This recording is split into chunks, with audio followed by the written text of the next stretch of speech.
ഇന്നത്തെ 5:45 നമ്മളുടെ പ്രഭാതമാണ് ഈ കാണുന്നത്. നല്ല സൂപ്പറായിട്ടുണ്ട് കേട്ടോ. ഒരു ബൗൾ എടുത്തിട്ട് നമുക്കിതിലേക്ക് 3 കപ്പ് ഗോതമ്പ് മാവ് ഇട്ട് കൊടുക്കാം. 250 ml കപ്പിലാണ് ഞാനിവിടെ എടുത്തിരിക്കുന്നത് കേട്ടോ.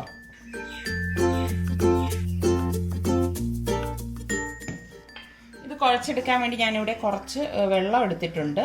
നോർമൽ വാട്ടറാണ് എടുത്തിരിക്കുന്നത്. ഇതിലേക്ക് പാകത്തിനുള്ള ഉപ്പ് ഇട്ടിട്ട് ഒന്ന് കലക്കി കൊടുക്കാം. ഈ മാവിലേക്ക് 2 ടേബിൾ സ്പൂൺ ഓയിൽ ഒഴിച്ചു കൊടുക്കാം. ഇതോടൊപ്പം തന്നെ ഞാനിവിടെ 2 മുട്ട എടുത്തിട്ടുണ്ട്. ഈ മുട്ട പൊട്ടിച്ച് ഒഴിച്ചു കൊടുക്കാം. ഇനി ഇത് കൈകൊണ്ട് നന്നായിട്ട് ഒന്ന് മിക്സ് ചെയ്ത് കൊടുക്കാം. ഈ എല്ലാ മാവും നന്നായിട്ട് ഈ മുട്ടയിലും ഈ ഓയിലും മിക്സ് ചെയ്ത ശേഷം നമുക്കിതിലേക്ക് ഈ ഉപ്പിട്ട വെള്ളം ഒഴിച്ച് കുഴച്ചെടുക്കണം. ആദ്യം ഇതെല്ലാം കൂട്ടിയിട്ട് നന്നായിട്ട് മിക്സ് ചെയ്തെടുക്കണം. ഞാനിവിടെ ഇതേ മിക്സ് ചെയ്തെടുത്തിട്ടുണ്ട്. അപ്പോൾ നമ്മൾ ഇതുപോലെ മിക്സ് ചെയ്തെടുക്കുമ്പോൾ ശരിക്കും ഈ പുട്ടിൻ്റെ പൊടിയൊക്കെ നനയ്ക്കത്തില്ലേ, ആ ഒരു രീതിയിലാണ് കിട്ടുന്നത്. ഇതുപോലെ മിക്സ് ചെയ്ത ശേഷം ഞാനിതിലേക്ക് 1/2 ടേബിൾ സ്പൂൺ കാശ്മീരി ചില്ലി പൗഡറും 1 ടീസ്പൂൺ മഞ്ഞൾപ്പൊടിയും 1 ടീസ്പൂൺ ഗരം മസാല പൊടിയും കൂടി ഇട്ടിട്ട് വീണ്ടും ഒന്ന് മിക്സ് ചെയ്യണം. എല്ലാം കൂട്ടിയിട്ട് നന്നായിട്ട് ഇതുപോലെ മിക്സ് ചെയ്ത് യോജിപ്പിച്ച ശേഷം നമ്മൾ ഈ എടുത്ത് വെച്ചിരിക്കുന്ന വെള്ളം ഒഴിച്ചത് കുഴച്ചെടുക്കാം. ഇനി നമ്മൾ ചപ്പാത്തിക്കൊക്കെ കുഴച്ചെടുക്കത്തില്ലേ, അതേപോലെ തന്നെ കുഴച്ചെടുക്കണം. വെള്ളം കുറേശ്ശെ ഒഴിച്ചിട്ട് വേണം കുഴച്ചെടുക്കാനുള്ളത് കേട്ടോ, കൂടിപ്പോരുതേ.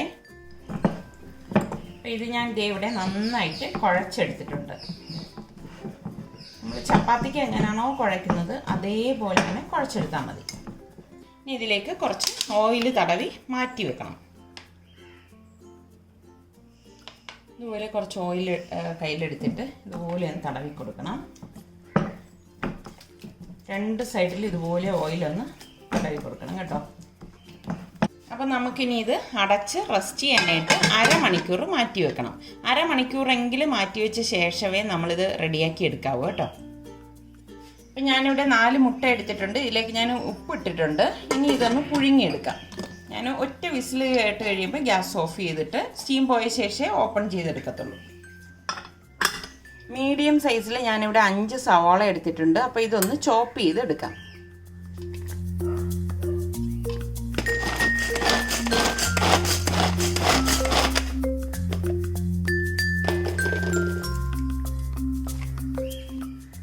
ഇപ്പം ഞാൻ ഇതുപോലെ ഒരു ക്യാരറ്റ് എടുത്തിട്ടുണ്ട്. ഈ ക്യാരറ്റും ഒന്ന് ചോപ്പ് ചെയ്തെടുക്കണം.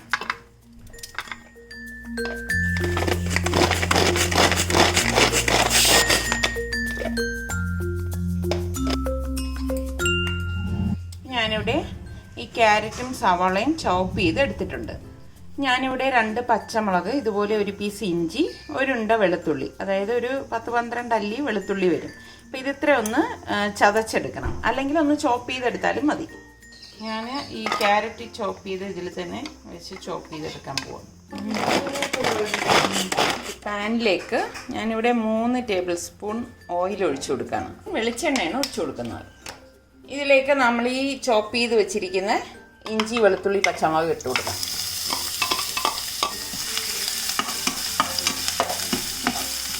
ഇത് നല്ല മൂത്ത ഒരു മണം വരുമ്പോഴേക്ക് നമ്മൾ ഈ ചോപ്പ് ചെയ്ത് വെച്ചിരിക്കുന്ന സവാളയും ക്യാരറ്റും കൂടി ഇട്ട് വഴറ്റി കൊടുക്കാം.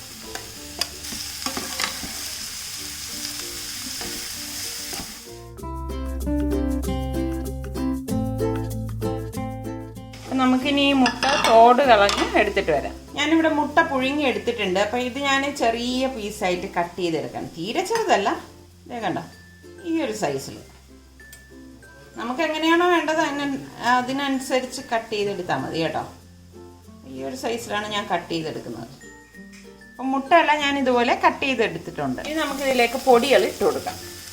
1 ടീസ്പൂൺ മഞ്ഞൾപ്പൊടി, 1 ടീസ്പൂൺ ഗരം മസാല പൊടി, 1 teaspoon Kashmiri red chilli powder, 1 teaspoon മല്ലിപ്പൊടി.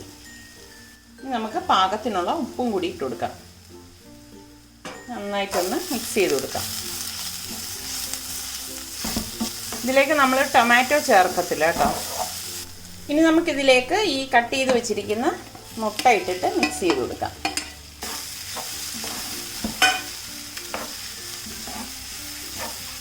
ഇത് നന്നായിട്ട് ഇതുപോലെ ഒന്ന് മിക്സ് ചെയ്ത് കൊടുത്ത ശേഷം ഞാൻ ഗ്യാസ് ഓഫ് ചെയ്ത് കൊടുക്കുകയാണ്. എന്നിട്ട് കുറച്ച് മല്ലിയില ഞാൻ ഇതിന് മുകളിലേക്ക് ഒന്ന് കട്ട് ചെയ്തിട്ട് കൊടുക്കും. തണുക്കാനായിട്ട് ഞാൻ മറ്റൊരു പ്ലേറ്റിലേക്ക് ഇത് മാറ്റും കേട്ടോ.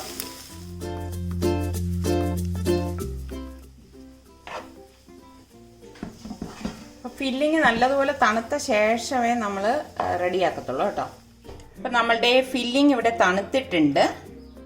നമ്മൾ മാവ് കുഴച്ച് വെച്ചിട്ട് ഇപ്പോൾ അരമണിക്കൂർ കഴിഞ്ഞിട്ടുണ്ട്. ഇതിൻ്റെ അടപ്പൊന്ന് മാറ്റിയിട്ട് ഒന്നുകൂടി ഒന്ന് കുഴച്ചെടുക്കാം. നല്ല സോഫ്റ്റ് ഡോ ആയിട്ട് വന്നിട്ടുണ്ട് കേട്ടോ.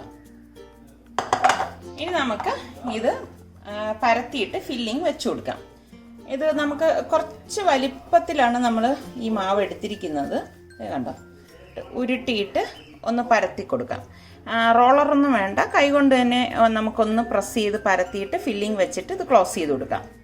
ഇത് പരത്തുന്നതിന് മുൻപ് കുറച്ച് ഓയിൽ കൗണ്ടർ ടേബിൾ നന്നായിട്ട് തുടച്ചിട്ട് അതിലേക്ക് ഇതുപോലെ തേച്ച് കൊടുക്കണേ. എന്നിട്ട് നമ്മൾ ഇതുപോലെ മാവ് എടുത്തിട്ട് ഒന്ന് ഉരുട്ടണം. ഉരുട്ടിയിട്ടൊന്ന് പരത്തിയെടുക്കാം. ഇത് കൈ കൊണ്ട് തന്നെ പരത്തിയെടുക്കാൻ പറ്റും കേട്ടോ.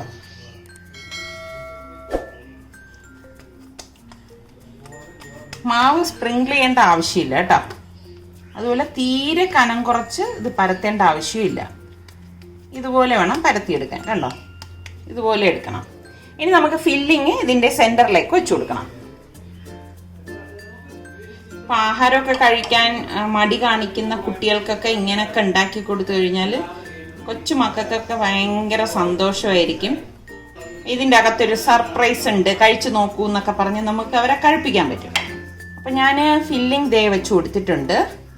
ഇപ്പം മുട്ട തന്നെ വേണം എന്നില്ല. നിങ്ങൾക്കിപ്പോൾ പനീറോ അല്ലെങ്കിൽ വെജിറ്റബിളോ എന്താന്ന് വെച്ചാൽ നമുക്ക് ഇതുപോലെ തന്നെ ചെയ്തെടുക്കാം കേട്ടോ. ഇത് ക്ലോസ് ചെയ്യണം. ഇതുപോലെ കൊണ്ടുവന്നിട്ട് ഇങ്ങനെ കൊണ്ടുവരുമ്പോൾ എക്സസ് ആയിട്ട് കുറച്ച് മാവ് കിട്ടും. അതങ്ങ് മാറ്റിയേക്കാം കേട്ടോ. ഇത് വേണ്ട, ഇങ്ങനെ എടുക്കുമ്പോൾ തന്നെ നമുക്ക് കുറച്ച് മാവ് ഇതുപോലെ എക്സസ് ആയിട്ട് വരും. ഇതുണ്ടോ, ഇത് എക്സസ് ആയിട്ടുള്ള മാവാണ്. എന്നിട്ട് ഇതുപോലെ കൈകൊണ്ട് ഒന്ന് പരത്തി കൊടുക്കാം കേട്ടോ. അകത്തുള്ള ഫില്ലിങ് പുറത്തേക്ക് ചാടരുത്. ഇത് ഗോതമ്പ് മാവ് ആയതുകൊണ്ട് തന്നെ ഒന്നും പറ്റത്തില്ല. അപ്പം മാവ് തൂവിയിട്ട് നമ്മൾ പരത്തി എടുക്കണ്ട കേട്ടോ.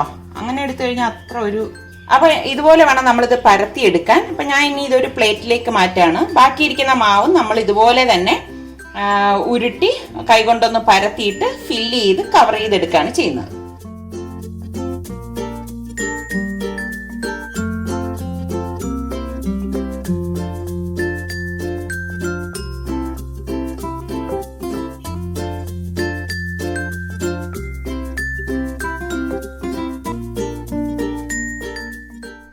അപ്പം നമ്മൾ ഈ ഒരു രീതിയിലാണ് എല്ലാം ഫില്ല് ചെയ്ത് എടുത്തിരിക്കുന്നത്. ഇനി നമുക്കിത് ഷാലോ ഫ്രൈ ചെയ്തെടുക്കണം. ഒരു പാൻ അടുപ്പത്തേക്ക് വെച്ചിട്ട് ഗ്യാസ് ഓൺ ചെയ്ത് നമുക്ക് ഷാലോ ഫ്രൈ ചെയ്തെടുക്കാൻ പാകത്തിനുള്ള ഓയിൽ ഒഴിച്ചു കൊടുക്കണം. ഒരുപാട് ഒഴിക്കേണ്ട, ഇത്രയും മതിയാവും കേട്ടോ. പാൻ ഇവിടെ ചൂടായിട്ടുണ്ട്. അപ്പം നമുക്ക് ഈ ഫില്ല് ചെയ്ത് വെച്ചിരിക്കുന്ന ഇത് നമുക്കിതിലേക്ക് വെച്ച് കൊടുക്കാം. എന്നിട്ട് ഫ്ലെയിം കുറച്ച് വെച്ചിട്ടാണ് നമ്മളിത് റെഡിയാക്കി എടുക്കുന്നത് കേട്ടോ.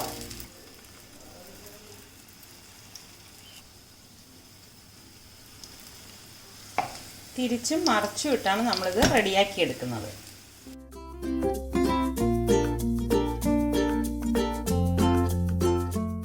ഈ മാവിന് കട്ടി ഉള്ളത് കൊണ്ട് തന്നെ കുറച്ച് നേരം എടുക്കും കേട്ടോ ഇത് റെഡിയാവാനായിട്ട്. ഈ കൂട്ടി വെച്ച് കരിച്ച് കളയരുതേ, കാരണം ഇതിൻ്റെ ഉൾഭാഗമൊക്കെ വെന്ത് വരണമല്ലോ. രണ്ട് സൈഡും റെഡിയായി വന്നിട്ടുണ്ട്. കണ്ടോ, ഇതുപോലെ ഒരു ഗോൾഡൻ കളറാവും. എല്ലായിടം വെന്ത് വന്നിട്ടുണ്ട്.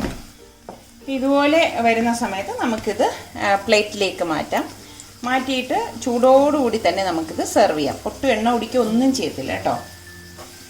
ഞാനിത് എണ്ണയിൽ നിന്ന് മാറ്റുവാണ്. കണ്ടോ, അപ്പോൾ ഉള്ളിൽ ഫില്ലിങ്ങും പുറം നല്ല ക്രിസ്പി ആയിട്ടുള്ള അടിപൊളി ബ്രേക്ക്ഫാസ്റ്റ് ഐറ്റമാണ്. അപ്പോൾ നിങ്ങളെല്ലാവരും ഒന്ന് ട്രൈ ചെയ്ത് നോക്കണേ. ബാക്കിയിരിക്കുന്നതെല്ലാം നമുക്കിതുപോലെ തന്നെ ഇട്ട് ഇതുപോലെ ഷാലോ ഫ്രൈ ചെയ്തെടുക്കാം. അപ്പം ഞാനിതൊന്ന് കട്ട് ചെയ്ത് കാണിച്ചു തരാമേ. പുറം നല്ല ക്രിസ്പിയാണ്. കണ്ടോ, നമ്മുടെ എഗ് ഫിൽഡ് ബർഗർ ഇവിടെ റെഡിയാണ്. കുട്ടികളെ ഇങ്ങനെയൊക്കെ കൊടുത്ത് കഴിപ്പിച്ചു കഴിഞ്ഞാൽ അവർ സുഖമായിട്ട് കഴിച്ചോളും, വേണ്ടാന്നൊന്നും പറയില്ല. കുട്ടികൾക്കൊക്കെ ഇഷ്ടപ്പെടുന്ന വളരെ പെട്ടെന്ന് തന്നെ ഉണ്ടാക്കിയെടുക്കാൻ പറ്റുന്ന home made egg wheat burger ഇവിടെ റെഡി ആയിട്ടുണ്ട്. ഇതെന്തായാലും അവർക്ക് ഇഷ്ടപ്പെടും. ഇത് കെച്ചപ്പും കൂട്ടി കഴിക്കാൻ അടിപൊളി ടേസ്റ്റാണ്. ഇനി കെച്ചപ്പ് ഒന്നും ഇല്ലെങ്കിൽ നമുക്കിത് കഴിക്കാവുന്നതാണ് കേട്ടോ. അപ്പോൾ എല്ലാവരും ട്രൈ ചെയ്ത് നോക്കിയിട്ട് എനിക്ക് ഫീഡ്ബാക്ക് തരണം.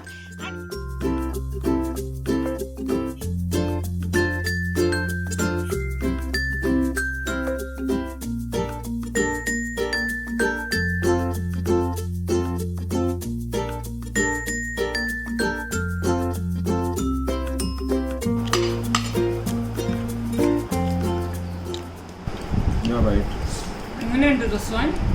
അടിപൊളി. റിസ്വാനെ കറക്റ്റായിട്ട് പറയുള്ളൂ. കറക്റ്റായിട്ട് പറയണോ സുൽത്താൻ? എങ്ങനെയുണ്ട് സുൽത്താൻ? സുൽത്താൻ അടിപൊളി. യെസ് മൊളിയാൽ പിന്നെ അല്ലേ? വേറൊന്നും നോക്കണ്ട, ഉണ്ടാക്കിയാ മതി. ഇപ്പൊ നമ്മളെ ബ്രേക്ക്ഫാസ്റ്റ് ആയിരുന്നു ഇത്. പറഞ്ഞില്ലല്ലോ, അങ്ങനെയാണെങ്കിൽ അതനുസരിച്ച് ഞാൻ കഴിച്ചാനായി. എന്തോന്ന് കഴിച്ചേ? വിശാലായിട്ടോ ഈ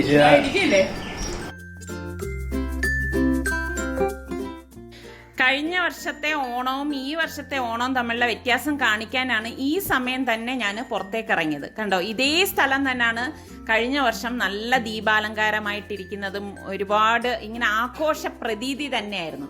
അതുപോലെ തന്നെ ഒരുപാട് ജനങ്ങൾ ഉണ്ടായിരുന്നു, പല പല പരിപാടികൾ നടക്കുന്നുണ്ടായിരുന്നു. ആ സ്ഥലമൊക്കെ ഇപ്പോൾ ശരിക്കും പറഞ്ഞാൽ വിജനമായിട്ടിരിക്കുകയാണ്. ആ ഫ്ലാഗൊക്കെ പറക്കുന്നതിൻ്റെ അവിടെയൊക്കെ നല്ല രസമായിരുന്നു. അന്നത്തെ ജനക്കൂട്ടം ഉണ്ടായിരുന്ന സ്ഥലത്ത് ഇന്നത്തെ അവസ്ഥ എന്താണെന്ന് കണ്ടോ. അതുപോലെ തന്നെ നമ്മളുടെ കോർപ്പറേഷൻ ബിൽഡിംഗ് ഒക്കെ കഴിഞ്ഞ വർഷം നല്ല രസമായിട്ട് അലങ്കരിച്ചിട്ടുണ്ടായിരുന്നു കേട്ടോ. ഇപ്പം ഒന്നും ഉണ്ടല്ല. അതുപോലെ തന്നെ സെക്രട്ടേറിയറ്റ് ഒക്കെ അത് കാണണമായിരുന്നു കഴിഞ്ഞ വർഷത്തെ ആ ഒരു അലങ്കാരം. ശരിക്കും വളരെ വിഷമമുണ്ട് ഇപ്പോഴത്തെ ഈ ഒരു അവസ്ഥ കാണുമ്പോഴേക്ക്. അപ്പം നമുക്ക് ഈ അവസ്ഥയൊക്കെ മാറി നല്ലൊരു കാലം വരട്ടെ എന്ന് നമുക്ക് എല്ലാവർക്കും ഒരുമിച്ച് നിന്ന് പ്രാർത്ഥിക്കാം. അപ്പോൾ ഇന്നത്തെ ഈ എപ്പിസോഡ് നിങ്ങൾക്ക് എല്ലാവർക്കും ഇഷ്ടമായെന്ന് വിശ്വസിക്കുന്നു. അടുത്ത നല്ല എപ്പിസോഡുമായി വരുന്നത് വരെ എല്ലാവർക്കും ബൈ.